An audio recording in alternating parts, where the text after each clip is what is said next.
We wanted to make this video because we wanted to share our experience of flying with Coffee, our toy poodle, all the way from Taiwan to Spain with a stop in Amsterdam.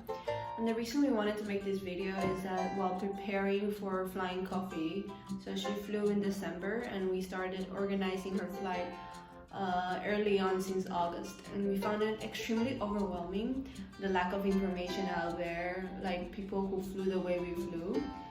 And well, I promised myself that if everything went well or if things didn't go well, we will share our experience. So a bit about Coffee. She weighs around 3 to 4 kilograms. She's very calm and she doesn't get very nervous about transports in general. And although we could technically had applied for an ESA, so the emotional support animal, we didn't. So Coffee flew on the rules of in-cabin. So she got her, dog ticket, and we paid, I believe, 125 euro one way for her, all the way from Taiwan to Madrid. So it wasn't that bad of a price. It was 13 hours from Taipei to Amsterdam, and then we stopped 4 hours in Amsterdam, and then again our second flight from Amsterdam to Madrid was 2 hours.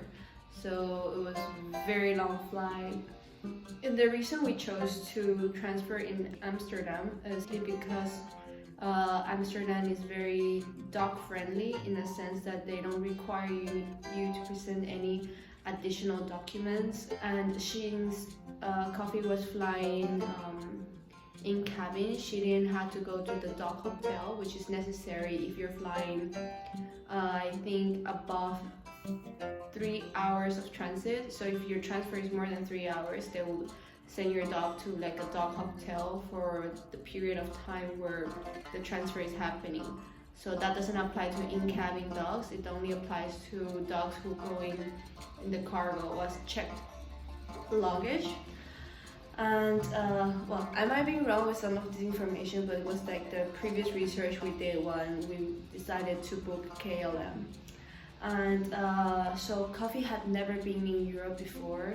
In fact, she has never traveled before. So there were some documents we had to get ready for Coffee before arriving to Spain. And the requirements are country specific. But in her case, she had to be microchipped, she had to have her rabies vaccines on date, and then a certificate that proved that all the things we're stating is true. And an export certification which is admitted by Taiwan. So this is something that we only gave to KLM, so it's actually you give it to the airline. If there's more questions about documentation, we might put up a post or another video talking about it. Our experience in Taipei airport was quite nice, a lot better than expected, because I had never seen any dog in Taipei airport, to be honest. I've only seen them being carried as a luggage, so we were very nervous about that. And when we arrived, there was like a huge sign saying like no dog, but if you read really close up in Chinese, it actually says dog on leash, so you can actually bring your dog and your dog can walk at the airport as long as it's on a short leash. So that was interesting.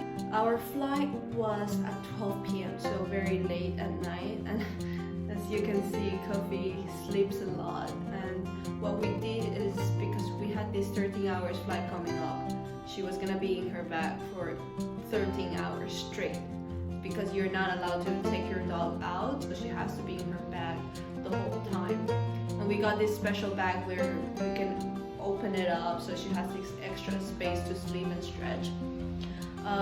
But our plan was to get her really tired and not let her take her usual naps before the flight. And we think it worked because she basically slept almost 10 hours straight without any complaint. And after 10 hours, we were very worried because originally we got her like this Pampers, but inside her bag she basically removed them. So I knew that she had to pee at some time because we couldn't make her pee when we arrived at the airport. So what I did is that 10 hours with 3 more hours to go, I took her on the back. We went to the restroom. We went to the one with the baby, so where people can change the diapers. And then I pull off her pads. So she's potty trained in a sense that she knows where to pee both at home and also at the park. So if you show her pad and you go like, hey, pee, sometimes she actually complies. And I was like begging, hopefully she would do it. And after a few tries, she finally peed. I think I was like proudest mom ever. Anyways, she peed on the pad, which was a huge relief. And well, we got her back in her bag, and then she went back and napped another 3 hours. At the end of the 3 hours, I could see that she was kind of getting stressed. Like she would look at us through the bag. And also we were very lucky because on that flight, my partner and I had like this extra seat in the middle, so we could pull her back and put her on the seat, which was very nice because she could feel that she was very close to us, and I think that was also very helpful. When we arrived Amsterdam, it was pretty funny. Like no one really cares if you're carrying a dog. I think something with it was like we overthink and worry so much about it because it's like we don't see it that much in the airports, but honestly, nor in Taipei, nor in Amsterdam, nor in Madrid, no one cared that you were carrying a dog. And in Amsterdam, so we arrived, we passed through security the same way we passed through security in Taipei. Basically, you pass your dog to the security and then you go through X-ray. Nothing different from how you pass security check normally. We ate and everything was fine. There was no facilities, or at least I couldn't find any facilities for Coffee to be walked or anything like that. So we basically walked her through the airport, and I took her several times to the bathroom to see if she pee or something. And also because we had this special bottle where we feed her water and also her food, so it was very convenient. And there was nothing different from our second flight from Amsterdam to Madrid, except the fact that the airplane was slightly smaller.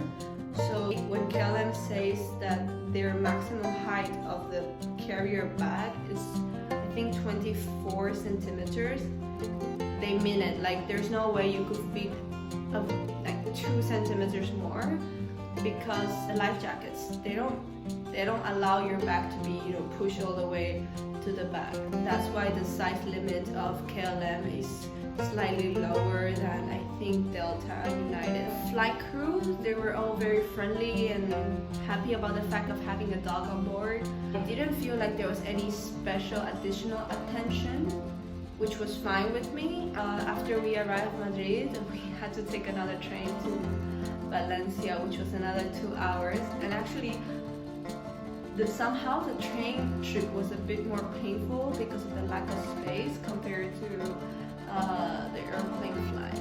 And yeah, I hope you found this informative, and give us a thumbs up and subscribe if you like more of these videos. And if you have any questions or share your experience of how was your in-cabin flight with your